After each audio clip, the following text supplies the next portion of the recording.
There is a dirt road in our village. People use it during the day, but after sunset, no one walks there. One side of the road runs along an old graveyard. I was a college student at the time. One evening, I was returning home late.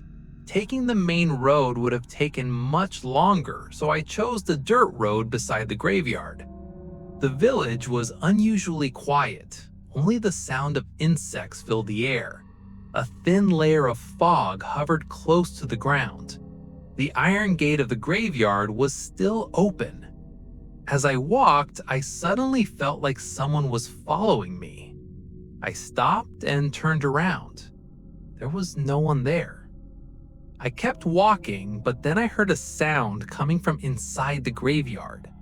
Something was being dragged across the soil. Scrape, scrape. My heartbeat grew louder in my ears. Suddenly, someone whispered my name. The voice was soft, almost gentle, but it came from very close. I knew it couldn't be anyone from the village. No one comes near this place at night. My legs felt heavy. I wanted to run, but I couldn't move.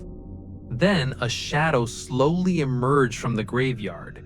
It stayed close to the ground as it moved. It had no face, no eyes. A whisper echoed in the air. "This road belongs to us." At that moment, the iron gate slammed shut by itself. I shut my eyes and ran as fast as I could. I didn't look back. When I finally stopped, I found myself standing in front of the village mosque. The next day, I learned the truth. Many years ago, a funeral had mistakenly taken this dirt road at night. Since that night, no one in the village walks along this road after sunset. Some roads are not just paths, they are warnings.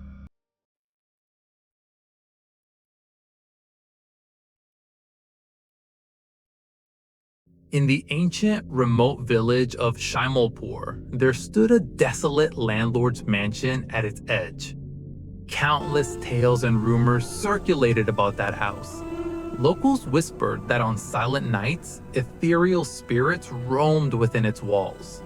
Many brave young men who ventured near its boundaries in the dead of night were never seen again. Even during the day, villagers feared to tread upon its shadow.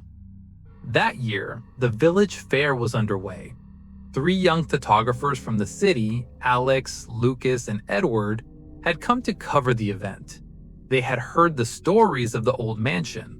Lucas was particularly curious. He proposed, "Let's spend the night in that landlord's house. If there's any mystery, perhaps we'll be the first to witness it."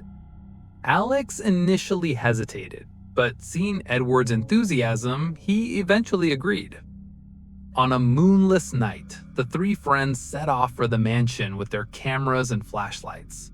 The rusty iron gate creaked open as they pushed it. As soon as they stepped inside, a chilling sensation enveloped them. The courtyard was overgrown with weeds, and beyond it, the massive house stood like a dark shadow. They cautiously entered the house. A thick layer of dust covered the floors, and cobwebs adorned the walls. Old broken furniture lay scattered about. They stopped in a large hall where a broken chandelier hung from the ceiling. Alex began setting up his camera. Lucas meticulously inspected every corner, and Edward seemed to be trying to hear something. Suddenly, Edward exclaimed, "Are you guys hearing something?" Alex and Lucas listened intently. Apart from the whooshing sound of the wind outside, nothing else could be heard. "I thought I heard someone whispering," Edward said. No sooner had he finished speaking than a faint melody of an old piano drifted from an adjacent room. The tune was melancholic and deeply sorrowful. The 3 friends exchanged glances. A hint of fear was now evident on Lucas's face. They cautiously approached the piano room. The door was half open. Peeking inside, they saw an old piano, but no one was there. Yet the piano music continued to play. Shivers ran down their spines. Alex shone his flashlight towards the piano. The moment the light hit it, the music stopped. The piano lid slammed shut with a thud. They quickly retreated to the hall. Edward said, "Let's go. It's not safe to stay here any longer." But Lucas, whose curiosity was not yet sated, replied, "Let's explore a little more. Maybe it's all just our imagination." As they were setting up their cameras again, a strange scent wafted to their noses, an odor of old flowers and incense. The air seemed to grow heavy. Alex, through his lens, saw a blurry shadow moving at the other end of the hall. At first, they thought it was a trick of the light, but the shadow slowly began to materialize. It was a tall female figure. She wore an old-fashioned sari, her hair disheveled, and her eyes radiated an otherworldly anguish. The figure slowly advanced towards them. Alex, Lucas, and Edward froze in fear. They had lost the ability to move. The female figure stopped right in front of them. No sound came from her mouth, but her eyes held a sorrowful plea. Suddenly, she vanished as if dissolving into thin air. At that very moment, the wind outside the house intensified dramatically. Doors and windows creaked open and shut violently. It felt as if countless unseen hands were shaking the house. All of them screamed, dashed out of the house, and ran for their lives. They stopped at the edge of the village, panting, and looked at each other. Alex said, "We will never go near that house again."